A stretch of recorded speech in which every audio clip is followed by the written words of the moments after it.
Le spectacle a été conçu d'une manière éco-responsable avec plusieurs stratégies. Donc, l'éco-conception, ça peut prendre de multiples facettes et Showtime en est vraiment un très bon exemple.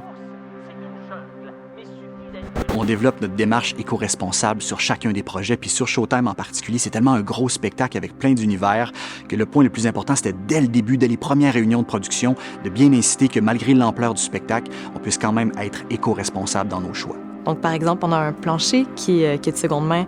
On a des moulures, des rampes d'escalier de seconde main qu'on a été récupérées du milieu de la construction. Puis, on a également été vers du bois certifié FSC, donc du bois éco-responsable. La stratégie d'éco-conception la plus utile, ça a été de dessiner des panneaux standardisés. Il y a aussi un rapport qui est gagnant ici dans cette salle de 16 pieds. Puis on s'est dit que probablement que d'autres prods seraient heureuses d'avoir des panneaux standards de 16 pieds, fait qu'on les a fait construire de super bonne qualité. Donc, ce qui est intéressant pour les costumes de ce spectacle-là, c'est qu'en plus de la démarche éco-responsable de la conceptrice, on a fait une super belle collaboration avec l'atelier de patine. Donc, l'atelier de patine, c'est tous les traitements, la teinture utilisée sur les tissus des costumes. Donc, je leur ai apporté des nouveaux produits non toxiques, écologiques, des types de peinture. Donc, non seulement ils ont utilisé ces produits sur Showtime, mais ils vont aussi les utiliser dans les autres productions.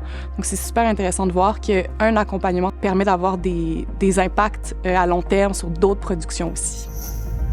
Le fait d'avoir une personne ressource qui peut répondre à mes questions sur différentes stratégies qui ne seraient pas seulement réutiliser une matière usagée, mais aussi quand un choix pour du neuf s'impose, peut m'orienter vers différents endroits ou trouver des solutions qui seraient plus éco-responsables, ça vient complètement changer la donne.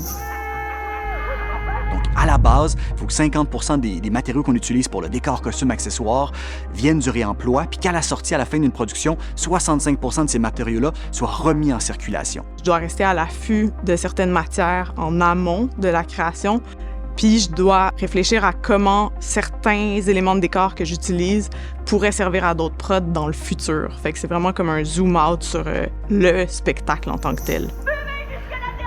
Le fait d'avoir mis une entente d'éco-conception au cœur de notre travail fait en sorte que notre dialogue est orienté vers une approche éco-responsable. Et ça change nécessairement notre façon de faire.